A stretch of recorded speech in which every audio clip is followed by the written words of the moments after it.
Welcome to The Explainer.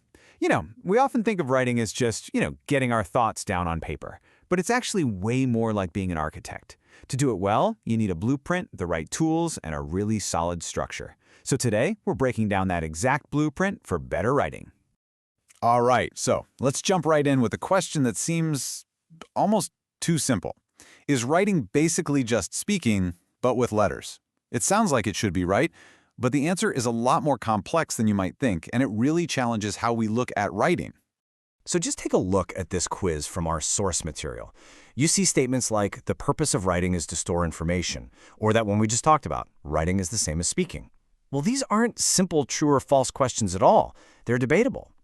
And that right there tells you there's a much deeper layer to what writing is really all about. And that brings us to the crucial point.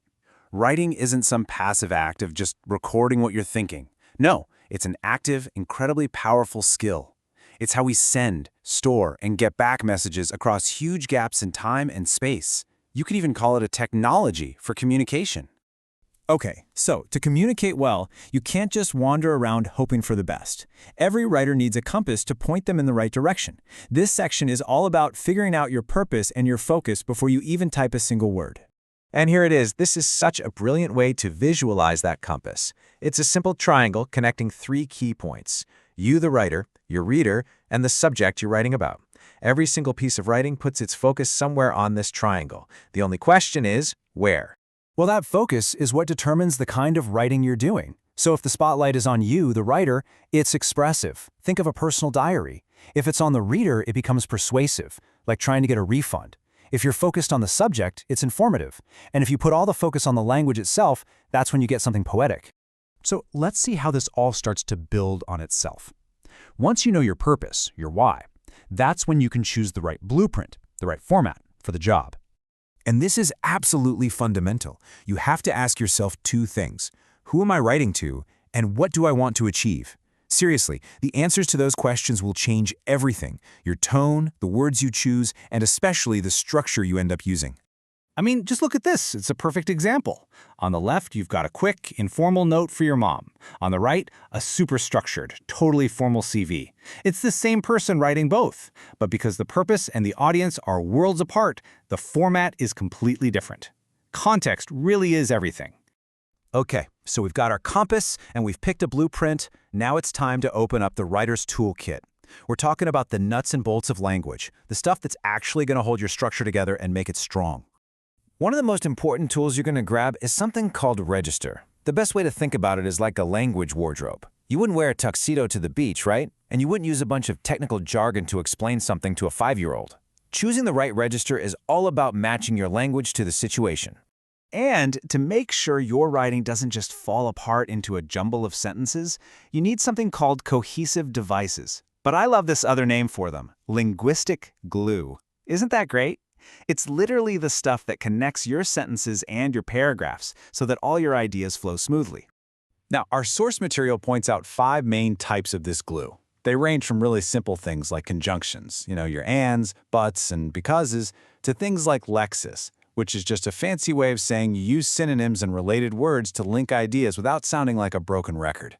Mastering these is what makes your writing feel clear and just easy to read. All right, let's take stock. We have our purpose, we've got a format, and we have our tools. But what's the actual process for putting it all together? Is there some kind of master blueprint we can follow for any writing project? Well, here's the secret. The writing process doesn't actually start with writing. It starts with thinking. This quote nails it. The very first stage is brainstorming, which is a step so many of us are guilty of skipping. But you've got to sketch out your ideas before you try to lay a single brick. We can actually organize this whole thing into a simple but really powerful 3-phase framework. You've got pre-writing, which is for all your planning, then while writing, which is the actual drafting part, and then there's post-writing, which is just as important. That's where you reflect, you redraft, and you polish. This turns writing from this big, messy art form into a science you can actually manage. And this is such a great example of that pre-writing phase in action. Take a look at this mind map for the idea of a good neighbor.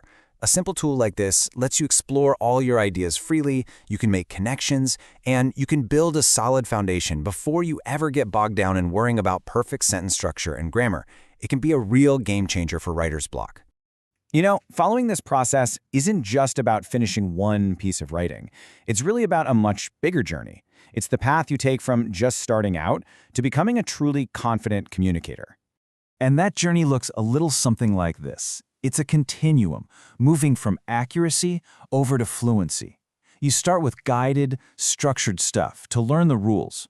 The whole focus is just on getting it right. But the goal is always to move toward free writing, where you can express your ideas fluently and with creativity. So here's the big takeaway, maybe the most important one of all. All of this structure, it doesn't limit your creativity, it actually enables it. By mastering the blueprint, the grammar, and the process, you earn the freedom to build whatever you can possibly imagine and to do it with confidence and flair. So there you have it. The architect's tools, the frameworks, the whole process. The blueprint for constructing powerful, effective writing is now in your hands. So the only real question left is, what are you going to build with it?